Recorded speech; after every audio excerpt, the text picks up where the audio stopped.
राजा परीक्षित ने कथा सुनी, 24 अवतारों का वर्णन सुना, सृष्टि किस तरह से धारण प्रभु करते हैं, वो सब सृष्टि की रचना वृद्धि आदि का श्रवण किया।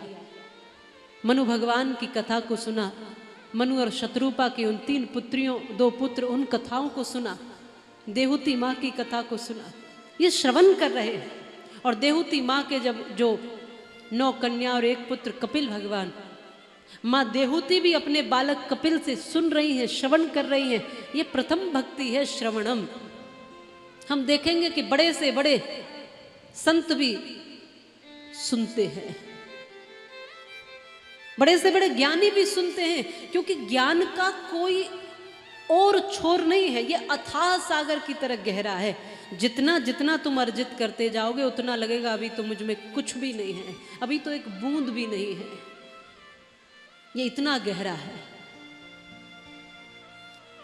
जितने जितने ज्ञान के सागर में डूबोगे, इसलिए सुनते चले जाओ। ये सुनना आपके जीवन का कल्याण कर सकता है। माँ देहूती ने भी अपने बालक कपिल भगवान से सुना, उस परम भक्ति के ज्ञान को, आत्मज्ञान को। उन्होंने भी मन की अवस्था को व्यवस्थित करना ही सिखाया है और अष्टांग योग का दर्शन कराया है।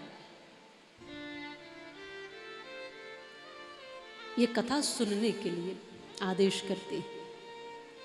दूसरी पुत्री आकुति, उनका विवाह रुचि प्रजापति के साथ हुआ। देहूती का विवाह कर्दम ऋषि के साथ हुआ।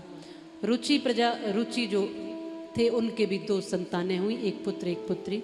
और तीसरी जो पुत्री थी प्रसूति, उनका विवाह जो हुआ दक्ष प्रजापति के साथ। उनके 16 कन्याएं हुई। 1 छोटी कन्या थी सती, उनका विवाह शिव जी के साथ हुआ। बोलो शिव शंभुनाथ की जय। और सती शिव की भी कथा विलक्षण है, अनोखी है। और इस पूरी कथा को सुनने के बाद फिर जब माँ अपने आप को पार्वती रूप में प्रकट करती हैं, तब प्रभु की कथा को सुनने की जिज्ञासा रखती हैं। तो माँ भगवती भी भगवान की कथा को श्रवण कर रहे हैं। शिव सुनाते हैं, शक्ति श्रवण करती हैं। सूत जी सुना रहे हैं, शौनकादि श्रवण कर रहे हैं। यहाँ सुखदेव जी सुना रहे हैं, परीक्षित श्रवण कर रहे हैं। यहाँ राम कथा को देखें तो याज्ञवल्क सुना रहे, भरद्वाज श्रवण कर रहे हैं।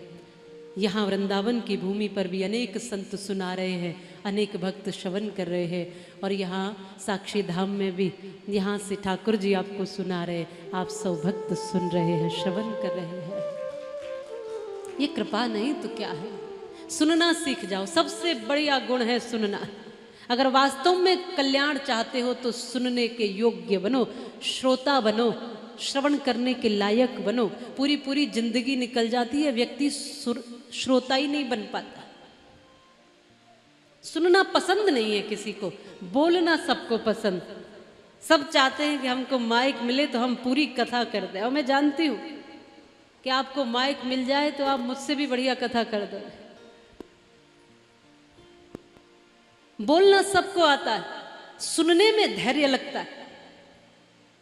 बोलने में कुशलता लगती है, पर सुनने में धैर्यता लगती है। सुनने के लिए आपको धैर्य चाहिए, पेशेंस चाहिए, गंभीर होना पड़ेगा, तसल्ली से बैठना पड़ेगा। और आज के समय में बैठता कौन है?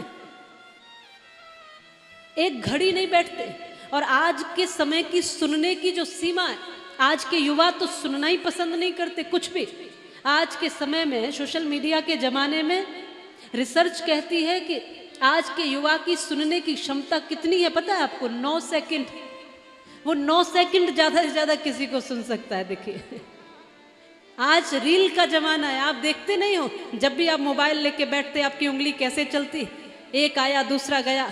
आप किसी को सुनना कहाँ पसंद करते हो? बस एक घड़ी ठहरते हो, फिर चलते रहना चाहते हो। ये मन की चंचलता है। जिसका मन स्थिर होगा वही श्रोता बन सकता है। जिसका मन चंचल होगा वो श्रोता नहीं बन सकता। और आज के बच्चे बड़े चंचल हैं।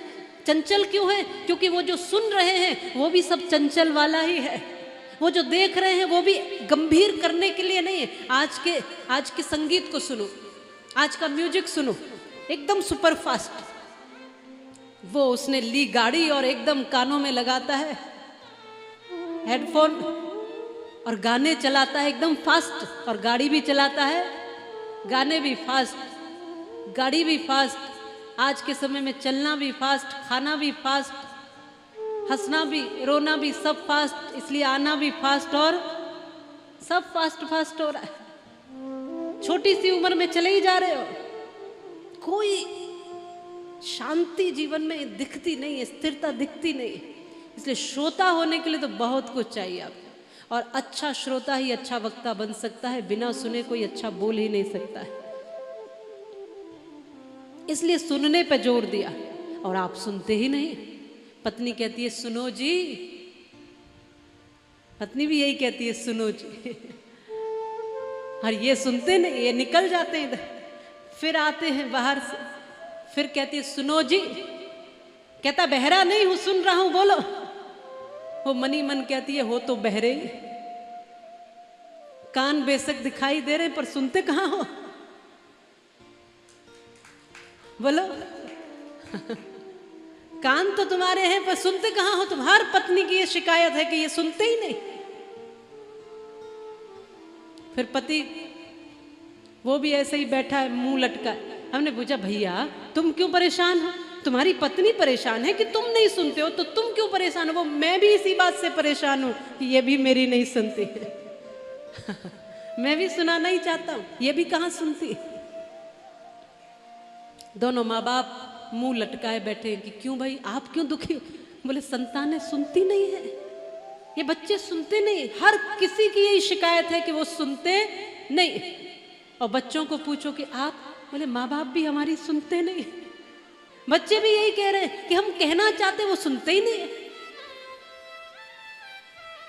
हर कोई किसी को सुनाना चाहता है, कोई सुनना पसंद नहीं करता। और मैं सत्य कहती हूं, आधे से झगड़े, आधे से ज्यादा झगड़े आपके उसी दिन समाप्त हो जाएंगे जिस दिन आप सुनाने की अपेक्षा थोड़ा सुनने के अभ्यासी हो जाओगे, सुनना सीख जाओगे।